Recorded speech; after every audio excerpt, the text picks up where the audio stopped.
Smooth 98.1. Love music, love life. It's a beautiful Monday morning, a holiday Monday morning for everyone who's at home right now. Or if you're out on the roads getting one or two things done, going to one place or the other for your daily business. This is Smooth 98.1, where we love music. Like I said, we love life as well. We love the news. And this is that time where we get into the papers and take a look at what the headlines are saying and what you, Nigeria, are saying as well. This is a freshly pressed. It's an interactive session, as always. So we always look forward to you sharing your thoughts and getting your opinions in as well. Come through. The WhatsApp number is 0809 444 981. 0809 444 981. That is the WhatsApp number. Also streaming live on YouTube. You can find us at Smooth at 981 FM Lagos. Smooth 981 FM Lagos. Come through and join us on the conversation. My analysts are in for this beautiful, beautiful morning. AB Bozimo and, of course, Mr. C are here to do justice. Good morning to you, gentlemen. Happy New Week. Happy New Week to you. Hey, good morning, Mr. C. Good morning, Ayo. And good morning to all of the wonderful listeners out there. Let's make this money-making Monday. Good morning, Aya. Good morning, AB. Good morning, Lagos. Let's get cracking. Let's get cracking on the money-making holiday Monday. Yes, it's a holiday, but still, Nigerians, we love to make some money, so we're out and about. I'm here in the studio, aren't I, doing what it is that I love to do. But let's begin our journey this morning, Mr. C, in the Punch newspaper, and we're talking about what is on everybody's lips right now. That is petrol, Dangote refinery, PMS, and so on and so forth. Now, a fleet of trucks at the Dangote refinery, I beg your pardon, located in the Bedruleki area of Lagos State, began lifting premium motor spirit known as petrol on Sunday. Now, the trucks belonging to the NNPCL were seen in videos posted on the X handle of the Dangote group, and the tweet read, first set of trucks set for loading of PMS at the Dangote Petroleum Refinery. Okay, now this is, in a way, a momentous thing in Nigerian context, bearing in mind that we haven't, refined our own fuel locally in goodness knows how many years. So on one hand, this is a momentous occasion. You can put that in quotes if you so decide to. At the same time, it is not devoid of any drama. What would Nigeria be without any drama between the NNPCL and Dangote Refinery as well? NNPCL saying one thing, Dangote Refinery saying, or not saying, as it were, that it's not that way. But anyways, Mr. C, I'll let you take it from here. Okay, thank you very much, Aya. So finally, loading has started at the NNPC refinery, at the Dangote refinery in Bedruleki, and I believe at least 100 trucks or 200 trucks have been loaded with PMS, which, in other words, petrol. Now, all this is on the back of the back and forth that we've witnessed over the past 2 to 3 weeks between officials of the NNPCL and officials of the Dangote refinery. And we do recall that the president did had to meet with both Mr. Dangote and his appointed officials to ensure that an end was brought to the controversy. But sadly, it hasn't happened. Now, despite the fact that loading has commenced, we witnessed the exchange of correspondence yesterday between an official of the NNPCL who is in charge of their media relations and an official of the Dangote refinery. So the NNPCL statement came out first, and it did indicate that the Dangote refinery had sold petrol to it for September in dollars, and that when they did the conversion, it came to about 898 naira per liter, and that the October price will be fixed later, only for the Dangote refinery to issue its own statement denying that fact and stating that the price was yet to be fixed, and pointing out that for September, it bought the crude that was refined in US dollars. Remember that the refinery had to import crude cargoes when the NNPCL hadn't started supplying crude to the refinery. Now, why are all these points important? It is important because there's been pushback from some Nigerians that why would Dangote refinery sell petrol to the NNPCL in dollars when it is a local transaction? Yes, the transaction is happening within the borders of Nigeria, but we must remember the refinery bought the crude in dollars. If you insist they sell in Naira, I think it's pretty clear, even to the 3-year-olds and 4-year-olds, that there will be a loss somewhere. Who is expected to absorb that loss? Remember that Mr. Dangote had that refinery built on the back of his own equity contribution, as well as credit facilities forwarded to him or granted to him by commercial banks. Now, those loans are still running, interest is running, and he has to figure out how he can pay back those facilities within the time agreed with the banks. So here we are, 200, at least 200 trucks have been loaded. Yet we don't know what prices we're going to meet at the filling stations. So depending on your experience, depending on the location, you will get varying sums. Then the crude agreement, which the petrol agreement with the government reached with the NNPCL and the Dangote refinery, takes off on the 1st of October, wherein they sell the crude for Naira, and the petrol is also sold in Naira, which has always been the case. But that is in October, that's at least 2 weeks away. Now, there's some committee that is supposed to meet and fix the price. So far, that hasn't happened. I'm wondering what they're waiting for to agree on the price, because typically with discussions that have hovered around petrol, they've never been quick to reach or short to finish. Now, where does this leave us? A number of talking points. One, it's a bit disappointing seeing the NNPCL quibble and quarrel with a private operator that has gotten its refinery up and running. The NNPCL is supposed to be managing 4 state-owned refineries. It is still radio silent as to when any of these refineries would be up and running, because they put out a statement, and the distribution cost for petrol within Lagos is 15 naira a litre. How did you arrive at 15 naira a litre? Nobody seems to know. Margins 26 naira 48 kobo. And it begs the question, if you were truly managing the work given to you properly and efficiently, we wouldn't be in this quagmire we find ourselves in. Now, outside Lagos, Sokoto, the price is estimated to hover around 999 naira, 22 kobo a litre. And in Borno State, 1,000 naira, 19 naira, 22 kobo a litre. Then in the south and the southeast, we're looking at 980 naira, 22 kobo a litre.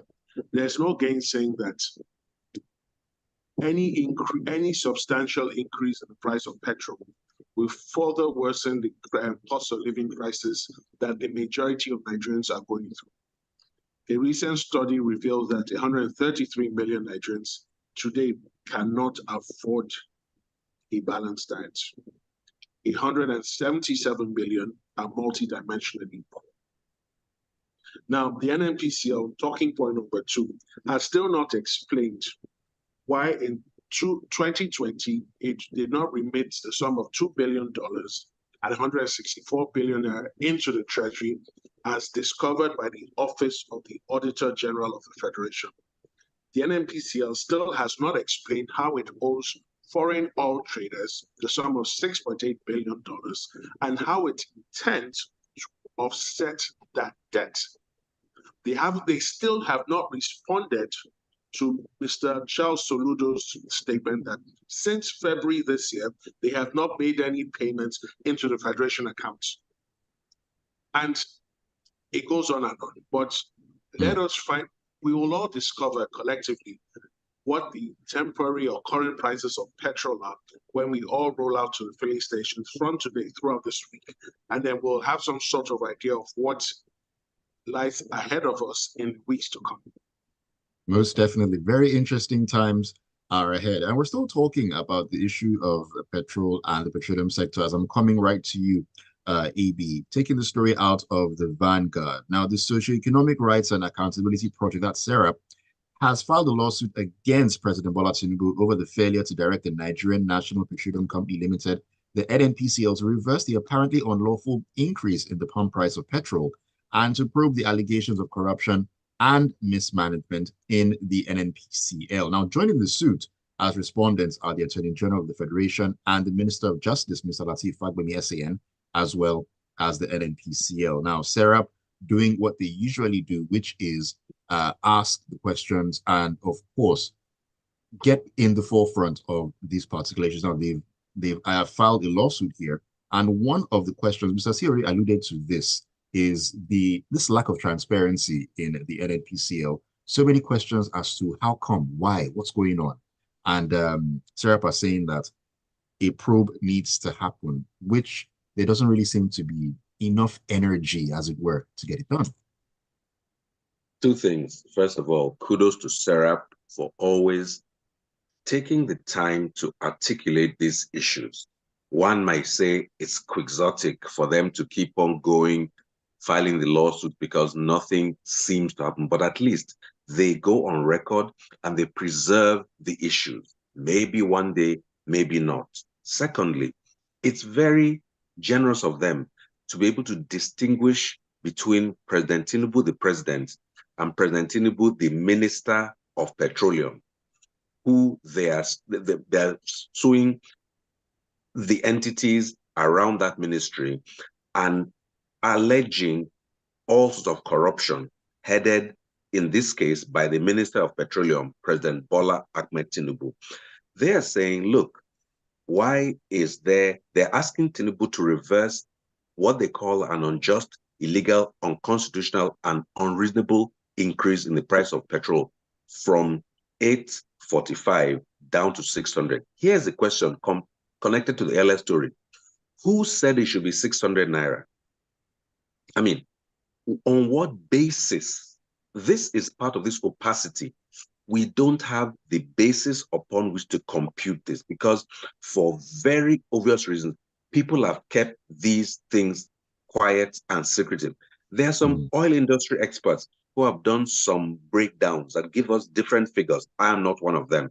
But I am saying, considering the nature and the centrality of petrol to our economy, I would have imagined that there would be templates out there where you can plug in a cost for crude and everything else will spill out, and we should have an idea what it should be. So they're saying the most important thing in my view, if you look at this as two parts of the case, one, look for asking Tinubu to ask people to look into corruption. I think that's not going to happen because he is the head of that organization. It's like asking him to probe himself.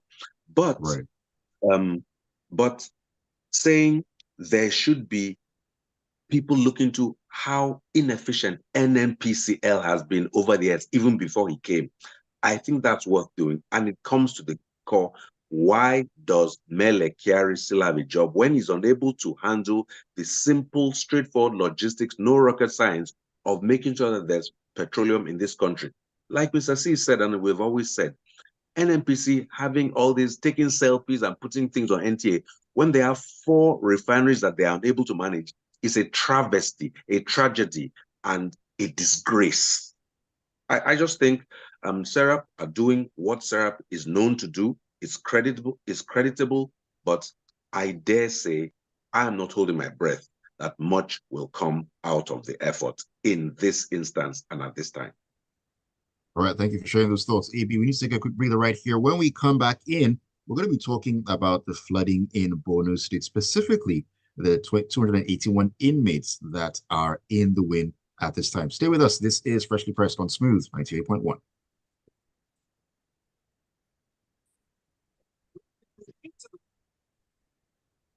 Woo! So there's a holiday. What holiday is going on today? Maulud holiday. It's a Muslim holiday. It's not universally celebrated, not even by the Saudis, but you know Nigeria now. Okay, so it's happening in Nigeria or in Lagos? Nigeria.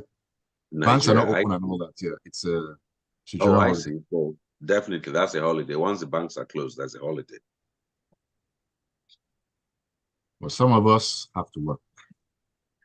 Yeah, you guys what they call essential stuff. Essential services, yeah.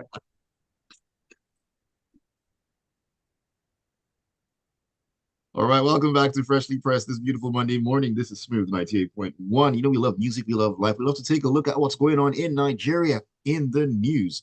Welcome once again to the Red Ayokunmi here. Alongside me are my analysts this morning, AB Bozimo, and of course, Mr. C.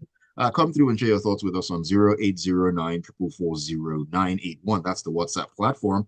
You can also drop a comment on YouTube. We're streaming live at Smooth 981 FM Lagos. Let me take a couple of thoughts before we get back in. Joseph Meunier says the truth of the downstream oil sector is acting up as a cult organization because the level of secrecy gives room for phantom corruption, fraudulent activities, and impunity in the so-called private entity. They lack transparency. What is the update with state-owned and modular refineries? Silence, but each day, second by second, it's Dangote refinery versus the NNPCL on pricing templates. Why can't the refiner tell the whole world how much it costs to refine? May God help us. May God help us. Michael says the Minister of Petroleum is obviously irresponsible. Oh, wow, really? Really? With no idea of what to do. Why is he still holding on to his office? There is no direction. I wonder if this is how the country is being directed. Who is his boss? The man should be sacked from his position as the Minister of Petroleum, right? Is what you mean. Adegboye Gadidi said the political elite of Nigeria have turned Nigerians into a chessboard, especially as it concerns the oil sector of this nation. The running of affairs of petroleum and price of liters of fuel has been clouded and surrounded with inconsistent and interrupted lies back and forth that have caused pains, suffering, and agonies for Nigerians because no one is saying the truth. Even the president is, okay, I don't know if he is, but thank you for your message there. Mr. C, let's get back into the conversation. Like I said, premium times we're heading into right now. The Nigerian Correctional Service has confirmed that 281 inmates are missing following the flood in Borno State. Now, the NCOS said it confirmed the missing inmates after the evacuation of inmates by officers of the service with support from sister security agencies to a safe and secure facility. Now, one just wonders, why wasn't this done before the flood waters and all that overtook the facility? But your thoughts, Mr. C. Okay, thank you very much, Ayo. And first of all, our thoughts continue to go out to the families of the 37 Nigerians who have been officially identified as being lost due to the collapse of the dam in Maiduguri and the subsequent overflooding. And our thoughts also go out to the families of those whose relatives have not yet been located. And we do trust and pray that they will be located, still alive and well. Now, jumping into the story, the Nigerian Customs Service had one of its. No. The Nigerian Correctional Service. Thank you. Indicated that its correctional center in Maiduguri had its walls pulled down as a result of the flood from the waters breaking through the dam in Maiduguri, and as a result, they're now just announcing that 281 inmates cannot be accounted for. Now, on Tuesday last week, a report did indicate that some inmates were missing. And the statement that was issued at the time suggested that no inmate was missing and they were just making arrangements to move them to a more secure facility. Now, obviously that has happened, and they've now discovered the huge shortfall. They have indicated that 7 inmates have been retrieved and policies have been put in place. They put in measures to ensure that the remaining 274 inmates that cannot be accounted for are swiftly brought back into custody. Now, this is based on the assumption that they are still alive.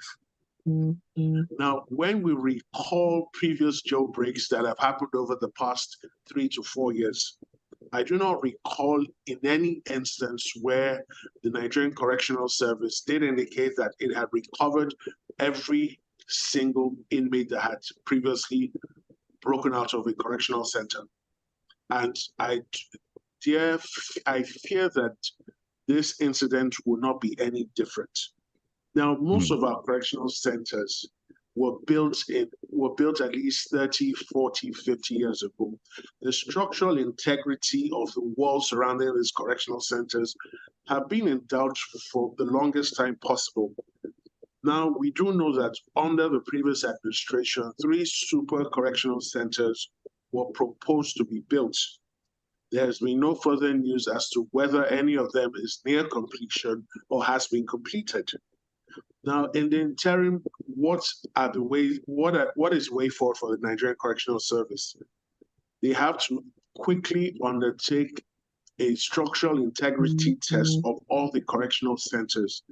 And where there's any doubt as to the integrity of the walls surrounding the correctional centers, they must devise an interim measure to move the inmates to a more secure facility as the case will warrant. Now,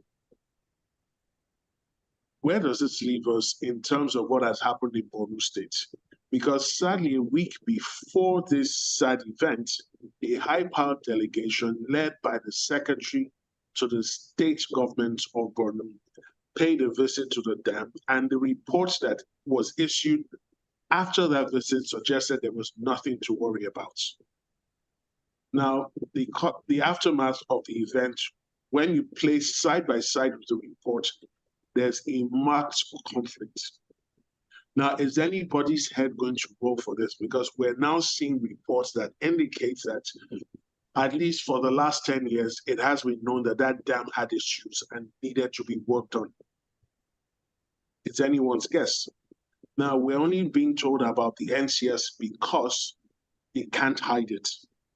But what else is being hidden? At what cost did the NCS have to move those prisoners to a more secure facility? What was the cost to them? Because clearly that was not in any budget. Now, where did the money come from? Because again, for any arm of government to spend money, it has to be in the budget. It has to be appropriated for. And if that isn't done, then it raises questions as to our procedures, our processes. And if we still do not get our processes and procedures correctly, how then do we intend to build strong institutions? How does the country get better? But let's pray and hope that they are able to retrieve as many of the absconded inmates as they can. And let us hope that they will put an end in the interim to this recurring issue of jailbreaks all over the country. We hope that that actually happens. Okay, AB, just squeezing your thoughts real quick here.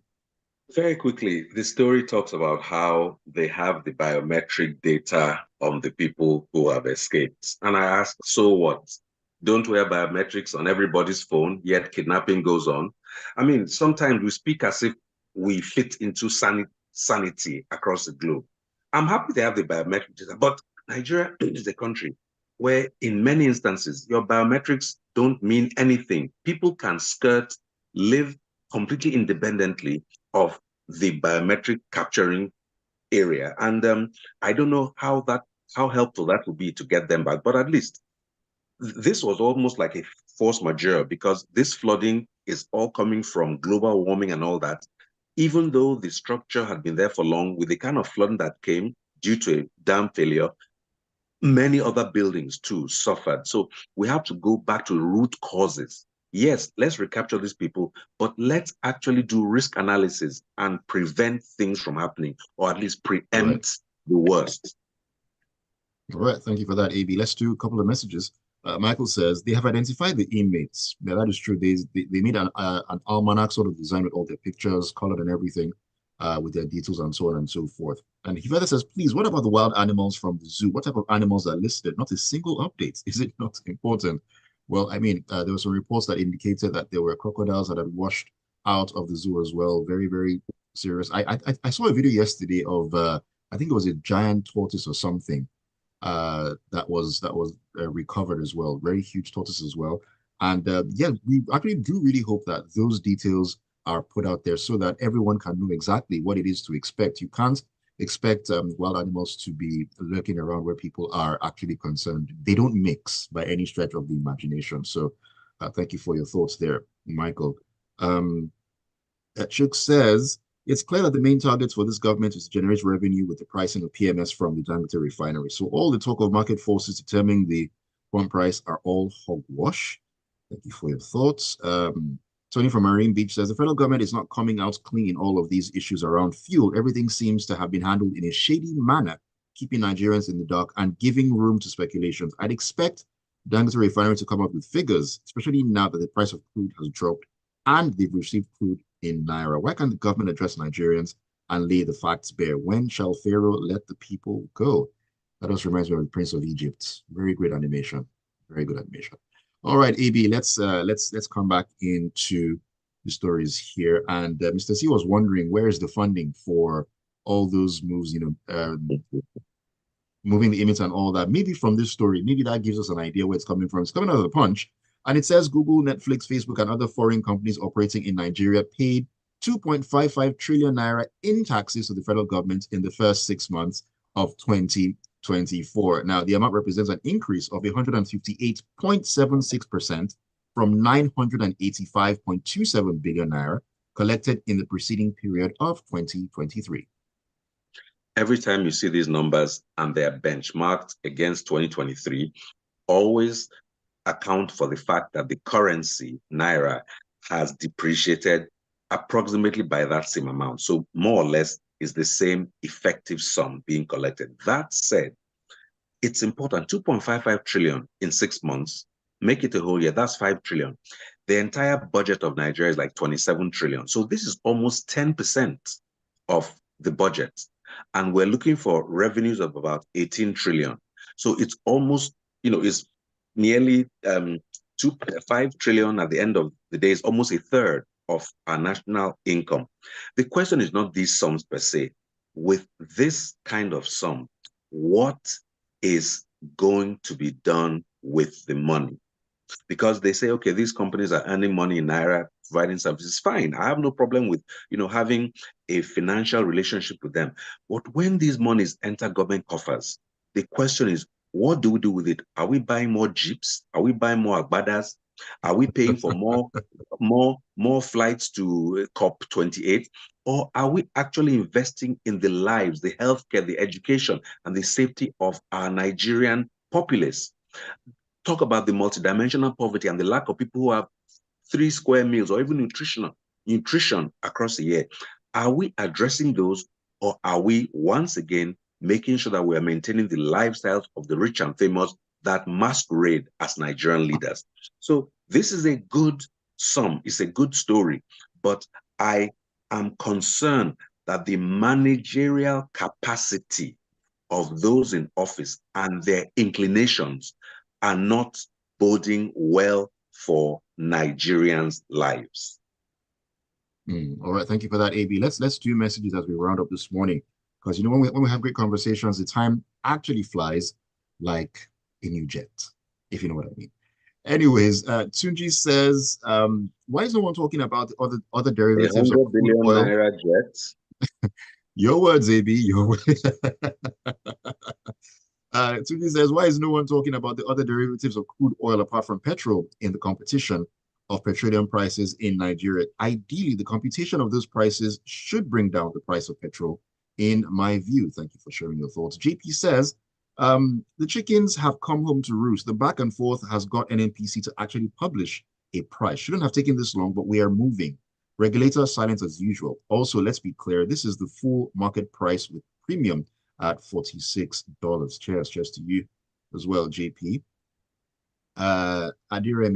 Rexy, I guess, says Dangote can release its ex-refinery price too if they want to be transparent. He can't be in bed with the NNPCL and be seeking to be seen as the good guy publicly. All right, thank you for your thoughts.